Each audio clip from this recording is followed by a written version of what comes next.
now we welcome a two-time Super Bowl champion, a member of the 1980s All-Decade team, one of the greatest defensive players to ever wear a Giants uniform. Please welcome current radio analyst and New York Giants legend, Carl What's up, Carl? Good morning. Hey, what's going on, everybody?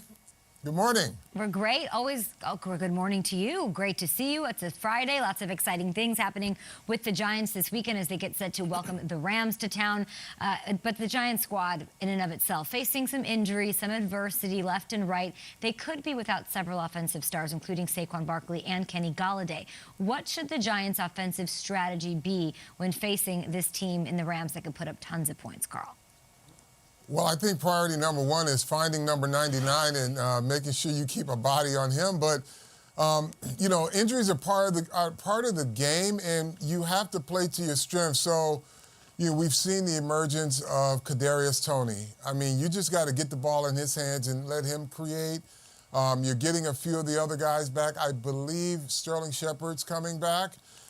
Daniel Jones just has, and the other thing, Daniel Jones has to keep getting the ball out of his hands. He's done a pretty good job of that this year. He hasn't turned the ball over. And I think offensively is not my biggest concern, even though they have, you know, a plethora of injuries. If their defense, if the Giants' defense can hold up, can make tackles and do a better job, I think they'll have they'll better their chances at winning a game. So, Carl, back in 2011, Eli Manning led the Giants offense to a Super Bowl title. This year marks the 10th anniversary of their last championship. How are the Giants planning to celebrate their 2011 team Sunday and throughout the season? Well, it's a big thing. All the guys are coming back Sunday. They've got a dinner on Saturday, and Sunday they're going to be honored at halftime. And then I get a chance to give them this really cool jacket here that we did with Starter that captures all of the memories. Yeah. So it's going to be that time where when you win a Super Bowl, it's kind of a brotherhood for life. You know, there's one level of being teammates and you play in that brotherhood, but like when you win a Super Bowl, you've gone the final journey in terms of just the ultimate, and those memories, that bond lasts forever.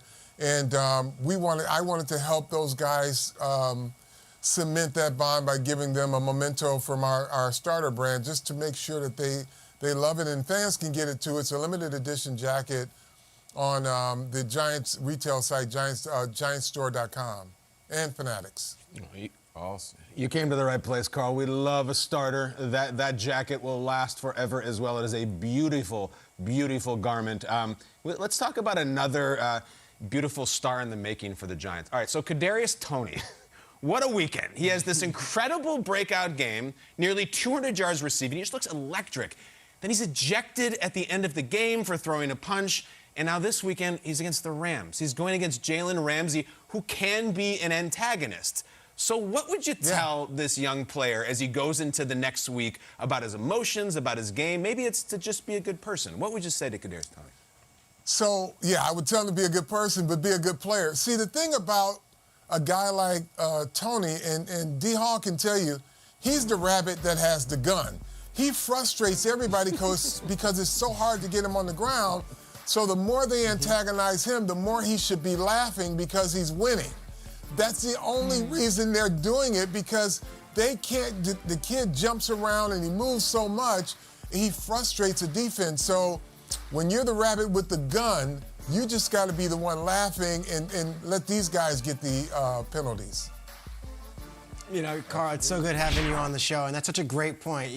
They're frustrating guys. Don't let you be the one to have the yellow flag. But for many Giants fans, frustrating might be the word sometimes. And I got to tell you, I've got a lot of friends in Jersey and New York. They love listening to Giants games on the radio. Sometimes they'll put the games on mute because they love your calls and how refreshing it is to hear you wear your heart on a sleeve, and that sometimes you are as critical as anybody when it's necessary. How do you approach calling games on the radio for a team that we know you love so much, but you also know you need to be objective and truthful about? Well, I think the fans need honesty. You know, they don't need a cheerleader. And part of being a radio analyst is the responsibility of knowing you're the eyes to their ears. So if something happens and you're driving in your car, the first thing you say is, what happened? How did that happen? So my job is to give them an honest assessment of what happened, whether it's good or bad, because, you know, as a fan, especially here in this area, you deserve to know how things work and why things broke down. We have intelligent fans across the NFL, and you don't necessarily need cheerleaders. And I'm not gratuitous, and I never make it personal in my criticisms, but I just allow fans to understand why things went the way they did, whether good or bad. And if a player missed a block or a player dropped an interception, I'm going to say it. It's well said. We know you're very opinionated. We love having you on the show. You're the Giants radio analyst. I wanted to play a game called Money in the Banks that our producers came up with. We're going to go through a couple of memorable plays or people in your career. Yeah, I love that you're always game, Carl. Let's do this and start with one of your greatest football plays, this 22-yard touchdown on a fake field goal. Take a look at this. This is against the Eagles. Back in the day, not often a linebacker scores. Look at you go. Look at you go here. You scored on a fake field goal, my man. What are you, or who are you banking on? Go ahead. That was a fun one there because I was the antagonist because I was talking so much trash to the, I think it was Andre Waters at the time, because he was a guy that loved to block field goals. So I started talking trash and says, I'm going to cut your knees out from under you if you come one more time like this. And we set him up. We know we got him upset. So he came running real hard, and we knew we had him. And so I just went out into the flat. I love it. So I'll ask you then, obviously an athletic play. You were that guy on the field. Who are you banking on as the most athletic defensive player in the game today? Oh, without a doubt. Now, there are some good ones. But for me, it's like Aaron Donald is the guy who makes it look so easy. There's no double team. There's no scheme that really, he's better than most schemes and most players, and I just love watching him play the game. He does everything. You were coaching in New York. Go ahead, I'm sorry. Carl, go ahead. No, that's all I was saying. In New York, you were coached in New York by two of the greatest defensive minds in Bill Belichick and Bill Parcells. 50 years from now, where will they rank in the NFL vault amongst the greatest head coaches in NFL history? Well, I think Bill Parcells has pretty much cemented his place in the history of great coaches because he's done so much with multiple teams. But Bill Belichick will probably go down as the greatest coach in the history of this game. He's done so much as well with, you know, guys like Brady, myself, Lawrence Taylor.